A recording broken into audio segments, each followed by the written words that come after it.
May I ask Honorable Nominal for the order matters? And lately that of the barangay captain of Bagong Silang in the municipality of Lubisaina. The pattern of the killings looks like something that has relationship with hired killers. In the case of Concepcion, which happened last December, I had an informal talk with the brigade commander of the Philippine Army when we were both having or attended the Christmas party in the detachment of Tangum City. He confided to me that the culprit in the killing of that barangay captain in Concepcion is a hired killer. So, meaning the suspect is not really that in the municipality, but he is somebody outside which was hired for a certain purpose. These are alarming incidents because it was followed with that of Lubisaina, who is also a barangay captain. In this connection, I propose in order to deter or to avoid similar incidents, or this might escalate in the other municipalities, or probably in the cities and municipalities also of District 2, there is a need for the Philippine National Police, for the Philippine Army, and for the Commission on Election to look into whether or not these killings are politically motivated or not. This has to be attended immediately, considering its gravity and the number of killings that already had happened.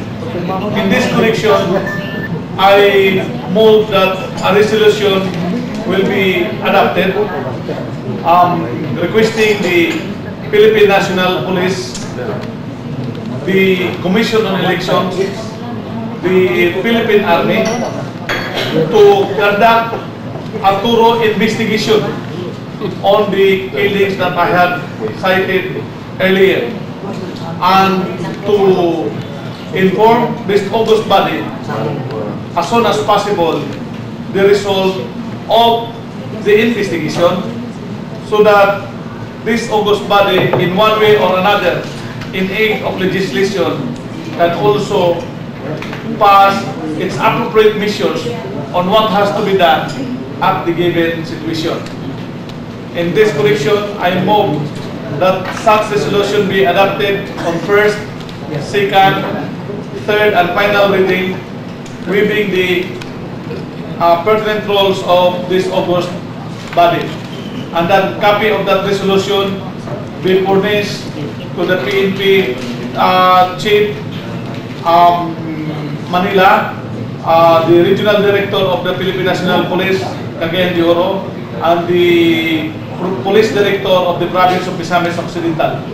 In the same manner also, that the COMELEC Central Office, the COMELEC Regional Office, and the head of the COMELEC in the Province of Misamis Occidental be also furnished with the copies of the resolution for their appropriate action. In the same manner also, that the headquarters of the Philippine Army in Manila, the division located in Pagadian City, in Labangan, Zamboanga del Sur, and that of the Office of the Brigade Commander at Pinyan, who has jurisdiction with the military operations in the province of Misamis Occidental, be likewise be furnished of the copies of our resolution. Any second to the motion? There being a motion moved by Honorable Henry Nominal, duly seconded by Honorable Mandam, Honorable Revelador, Honorable Revilo, requesting that the Commission on Elections, the PNP, Philippine National Police, and the Philippine Army under the Armed Forces of the Philippines to conduct a thorough investigation with respect to all untoward incidents that happened in the municipality of Concepcion, the municipality of Claridel, and the municipality of Lucena, wherein 2 barangay captains and 1 barangay official were allegedly assassinated by hard killers. And to look into whether these killings are politically motivated.